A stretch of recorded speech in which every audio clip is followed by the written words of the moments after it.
नमस्कार, मैं हूं रंजन सिंह। आज मैं आप लोगों के सामने कुछ अहम बातें लेकर आया हूं। चुनाव का माहौल चल रहा है, ऐसे में आप लोगों के पास कई तरह के लोग जा रहे होंगे।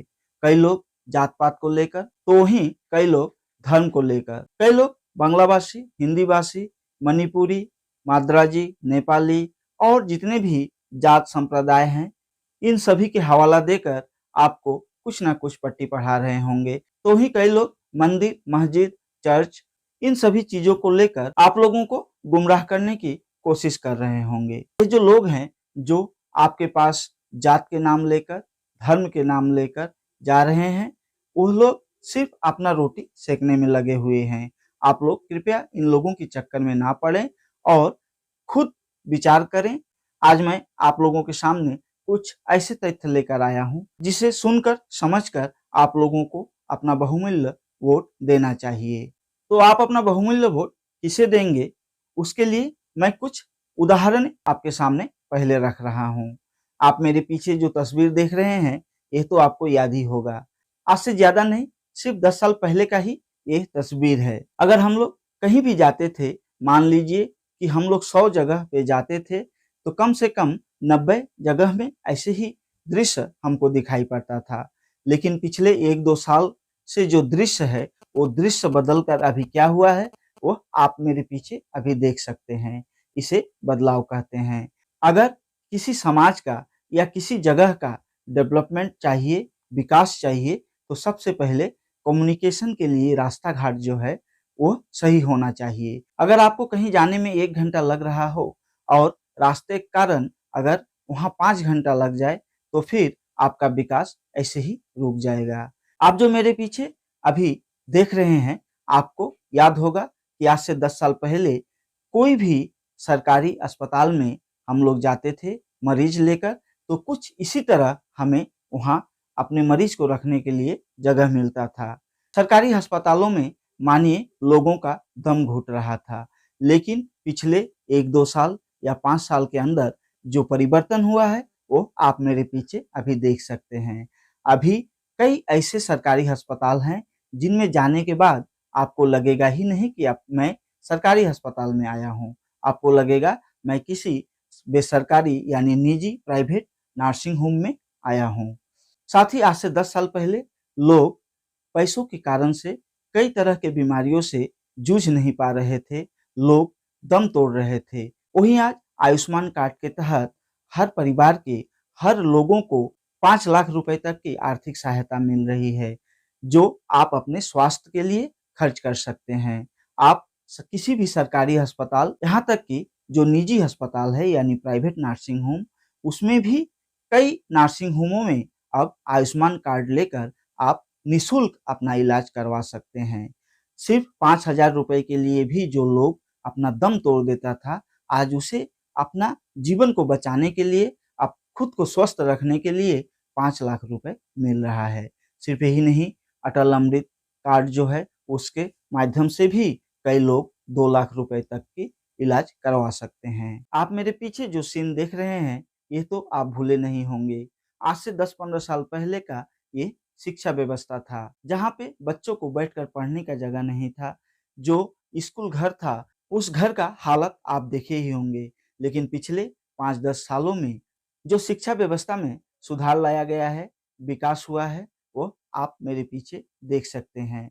हर चाय बागान में मॉडल स्कूल खोला जा रहा है, हर स्कूल को सुंदर बनाया जा रहा है, जहाँ पढ़ाई के लिए परिवेश हो, जहाँ बच्चे जाकर खुद को आनंदित महसूस कर सकें, ऐसा परिवेश, ऐसा माहौल बनाया जा रहा है, जैसे लोग शिक्षा के साथ जुड़े और बच्चे को पढ़ाई में आनंद आए, बच्चा आसानी से अपना शिक्षा हासिल कर सके।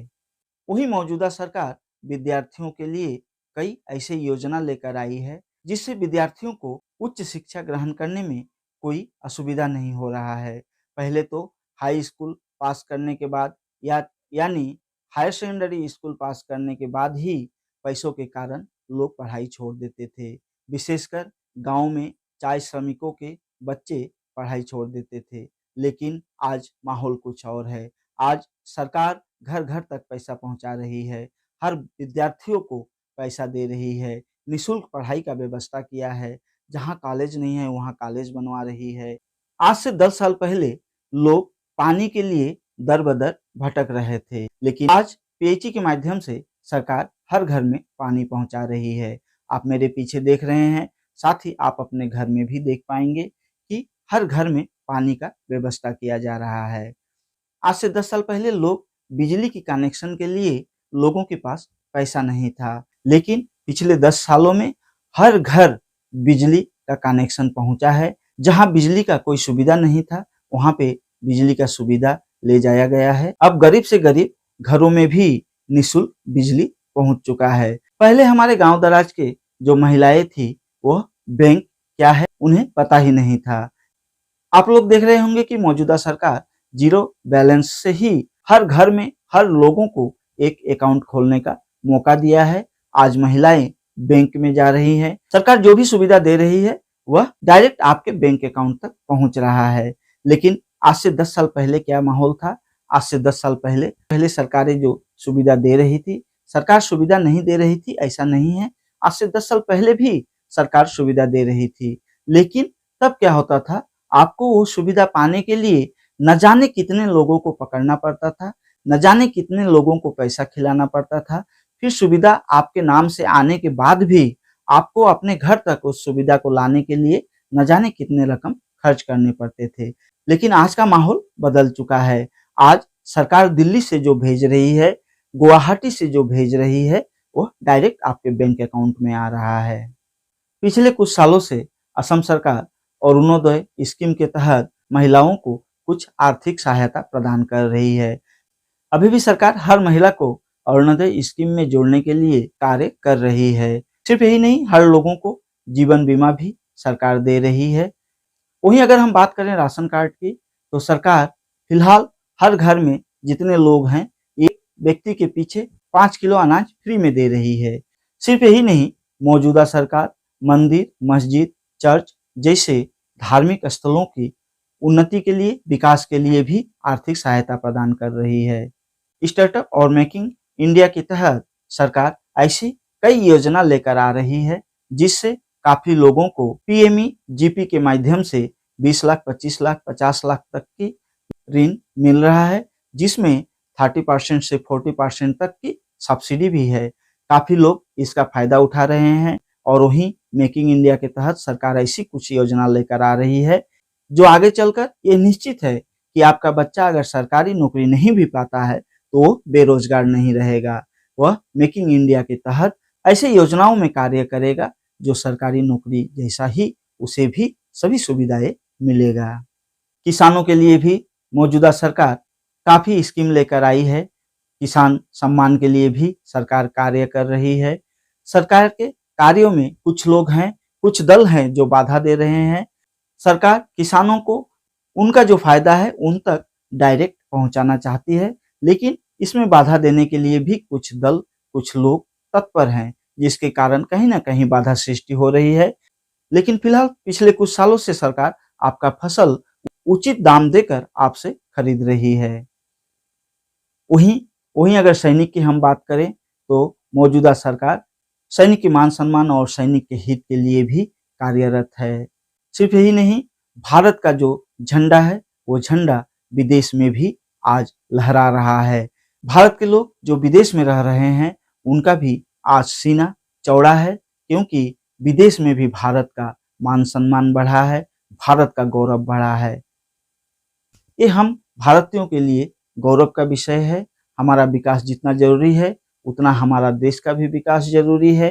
तो अब फैसला आप लोगों को लेना है कि आज से 10 साल पहले का जो भारत था, जो लोग थे, जो आप पर शासन कर रहे थे, आप उनके पक्ष में अपना बहुमूल्य वोट देंगे, या मौजूदा जो सरकार है, जो जनहित के लिए कार्यरत है, जिसके नेतृत्व में विदेश में भारत को पहचाना जा रहा है, भारत एक शक्तिशाली देश बन रहा है, या आप उसके पक्ष में हैं।